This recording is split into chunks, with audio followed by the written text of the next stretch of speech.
This means a lot right now.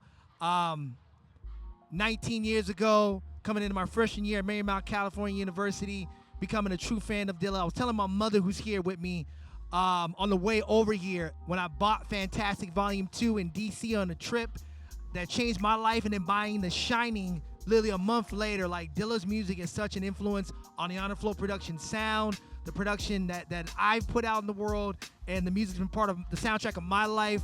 So to get this opportunity to rock with so many close colleagues and collaborators of Dilla's, particularly Frank and Dank and Slum grew up with Dilla. So to be a part of this lineup, and it's amazing. It is. I'm incredibly honored to be a part of this, man. It's amazing. You know, I think a lot of people have the story about Dilla. You knew his records before you knew it was him. So I'm like, oh, Far Side's running. Try Find a Way. I remember the first time I heard Common's Delight. I was in my dad's white Camaro, summer of 2000. I'm like, the dancing, it just sounded like nothing on the radio. Nothing. And, you know, the influence he's had on my music and the memories in my life, like, this is amazing. I lost the track of the question. I'm talking so, like, in the zone. Repeat the question again. So I got Fantastic Volume 2 on his DC trip, the AXO trip. I was competing for the NAACP AXO competition. I got Fantastic Volume 2 at Union Station. And like I said earlier, I knew Dilla's records before I knew it was Dilla. And just the soul of it, the bass lines, the drum breaks. It sounded like, let me be clear about something. I'm from Los Angeles. The West Coast sound is a part of me. It's in me. The Quicks, the Dre's, the Battle Cats. But there's another part of me, musically, sonically, that makes me me. And Dilla's music connected to that, you know, and everything that's part of that family tree, the Commons, the Roots, Tribe, of course, Dayla. A lot of that is made up of my you know, DNA as a producer and an MC. So, and I noticed that a lot of the artists I grew, you know, I'm influenced by, even past Dilla's era. You know, the Little Brothers, for example, they're all, you know, Dilla influence. So we all have that kind of influence of Dilla. So it's just, it's a certain soul with his records. And his ability to ever change and change the style. Dilla's got like 3-4 different eras. If you count the early Fantastic 1 era, Volume 2, Far Side, the Soul Aquarians era, down to Welcome to Detroit, then you go to Donuts. Like, he's had so many different styles and has such unfortunately, a short life. He had so many different styles and influences, and the music is forever. But anytime I need that inspiration, that Scooby snack, that donut, pun intended, I put on some Dilla records, man, and it just comes to it. But Dilla's influence in music is so much in the DNA of On the Flow Productions. I can't even stress that enough. The most difficult shit ever. It was the most difficult thing putting this set together, because I'm on stage with particularly DJ, like J-Rock in particular. J-Rock was Dilla's last DJ on the European tour we went on with Frank and Dank. You know, he was Common's DJ off and on, and Common and Dilla were roommates before Dilla passed. And then you have Shortcut. I met Shortcut for the first time today. I'm so glad to see that brother back on his feet.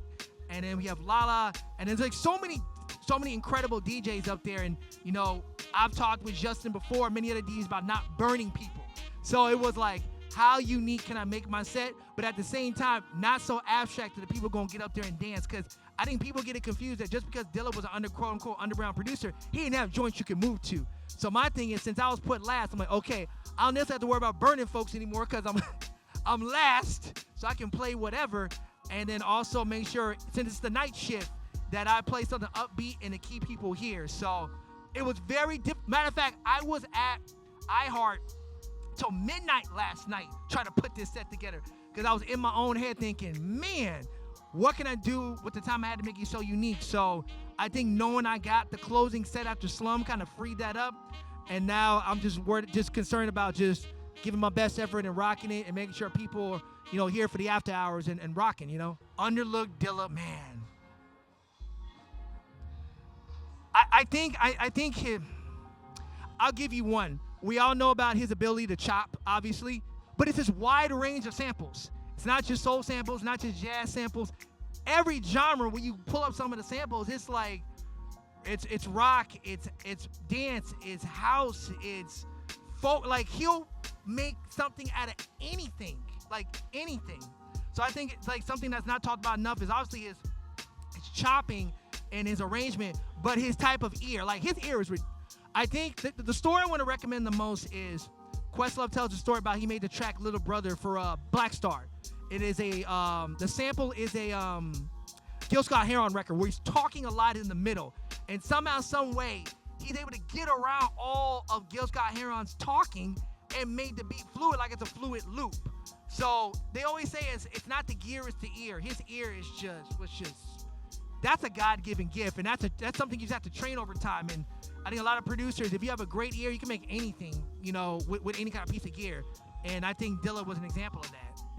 One album only, well, Fantastic Volume 2. And The Shining is a close second because The Shining is my favorite solo Dilla record. But I ran through The Shining again driving over here, and Fantastic Volume 2 it's just perfect. It is a perfect record. Like, it's a long record. It's like 21, 22 tracks, and there's not one bad song on it. Everything it's fucking flawless. It's flawless. So my all-time, if I had to go with one, it's I know it's a popular answer. It may be a cop-out to some, but no, Fantastic Volume 2 is just perfect. Is there any difference between you rocking a crowd as a DJ versus being an MC rocking a crowd? Very much so. I always say that the difference between rocking the crowd from being a DJ versus as an MC is part of Honor Flow Productions. When you're an MC, you're selling your music. You're giving your heart and your soul. You're selling it harder because this came from your heart, your soul, your fingertips. And I think it's a little easier than being a DJ because you're the ultimate salesman up there with your own joints. So, but with DJing, you have to walk a tightrope of putting the people up on game of records they should know and pleasing the people to make sure they dance. But also the thing I love about DJing compared to doing original joints is I get to be a fan of the music at that point. Because to me, when I was a DJ, I get to share the records that I love, that I'm influenced by. So it's about sharing what influences me. And there's always some type of Dilla in my record, in my sets, no matter where I'm DJing at, because he has crossover records I can get away with in the most poppy of situations. Whether it be pop standards or underground standards, there's always a Dilla record I can slide in. I mean, you can go, The Light is one example. Any Tribe record, like Find a Way, and get an example. Far Side's a Running, and then you go to the deep, dark, underground shit. So there's always Dilla in my set. But yeah, the difference is definitely giving a piece of yourself and your original music, and being a fan when you're a DJ, and also walking that tightrope of putting people up on shit they should know, and also giving them stuff they love so they can dance to it and feel good about it. Everything. Her main thing is not just to see me perform, but she wanted to meet Ma Dukes. She wants to take a picture with her, meet her, and I get a little emotional thinking about that, man. At the end of the day, regardless of the stature, the music, that's two moms meeting. And their sons do the same thing. They're both musicians. They're both DJs. They both love hip-hop. They both love performing and crafting. And, Dilla coming from a group of 3 members. I'm in a group with 3 members, And if you know Dilla's story, you know that, Slum made a lot of those records in the basement everybody in the Yancey family is all musically talented. Everybody. So just the commonalities, man, and that moment's gonna be wild, man. I'm looking forward to that moment. I've never met Ma Dukes myself, and I just want to shake her hand and say thank you.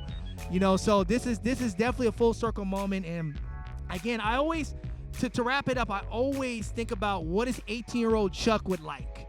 Am I serving that Chuck? Because that's the Chuck that started falling in love with this type of hip hop and Dilla's music in particular. And I think 18-year-old me is really happy with this moment today, and I'm looking forward to that, man. I really am.